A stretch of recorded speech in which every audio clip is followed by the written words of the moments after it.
for the invitation to be a speaker at the Economist Forum today and to speak about the future of money. My name is Dr. Ruža Ignatova. I hold a PhD in law. I have always been very interested in financial services and worked about 6 years with McKinsey in Eastern Europe, actually when the crisis hit us really, really bad. I was spending my time in Russia with Sberbank, and it was an interesting time. I want to speak today about, as I said, the future of money, the future of payments, and I am, how to say, a bit sad to listen to the speaker before me, who are having such a gloomy outlook, focusing on all the issues that the region faces, and showing us a future where we have to do a lot of catching up in Eastern Europe, a lot of work, a lot of tasks, a lot of issues.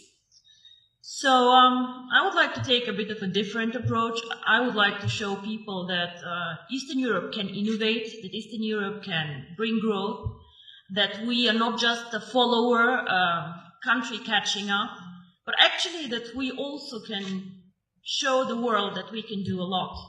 Our company, which is very young, 1.5 years old, actually writes history currently with cryptocurrency. Onecoin currently reached a market capitalization of $1 billion 3 days ago, which makes me extremely proud. And we have a network of 650,000 users, over 190 countries, and we come from Eastern Europe. We started actually in this country, we had the idea in this country, and we do not only describe the future of money, actually we take a very active approach of shaping the future of money. So, Southeastern Europe is a very good place to live, and I'm born here. I have been not raised here the whole time, but I feel home here. But however, even we cannot take an isolated approach and see ourselves as an own microcosmos. The world is getting smaller and smaller. We are living in a world with globalization.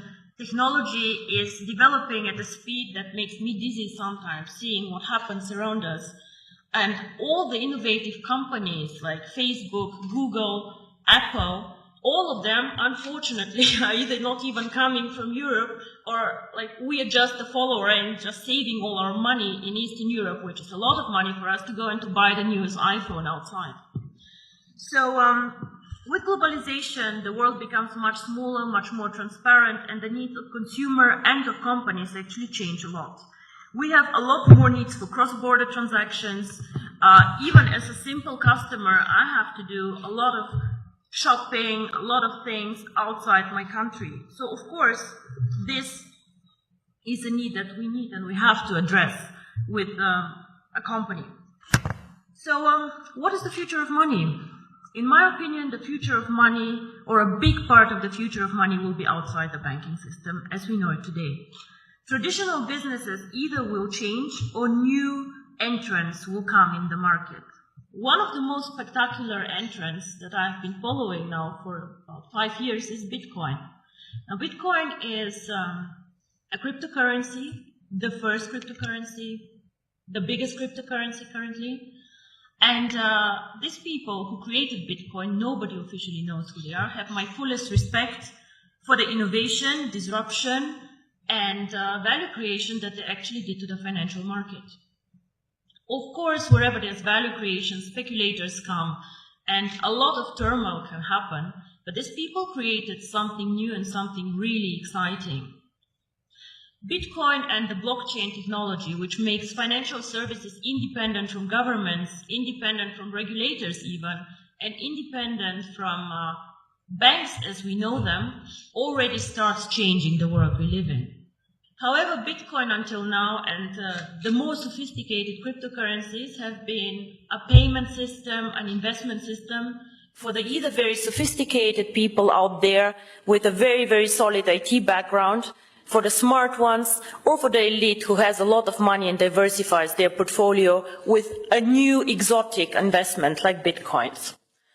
The market is still not very big, with a market capitalization fluctuating between 2 and 3 billion, transactions happening every day about 200 million euro. So we still have a lot of potential to grow in the cryptocurrency market, but we see a start. So We have been, or are we still an emerging market? I'm not sure what is politically correct to say, but emerging markets are out there. And we can speak about Latin America, we can speak about Asia, we can speak about Africa, extremely interesting market actually, which is like catching up now. And we can speak about also the small Asian countries. In all these countries, we have an issue that we also had here actually, a lot of people who are underbanked, unbanked, or just forgotten by the big players. Why? Because they're poor, because they have needs that are not that interesting in the transactions, or simply because some of these people do not have proper documents. I have been in countries where people, every one of them has a smartphone, but has no proper ID card. So how do these people bank?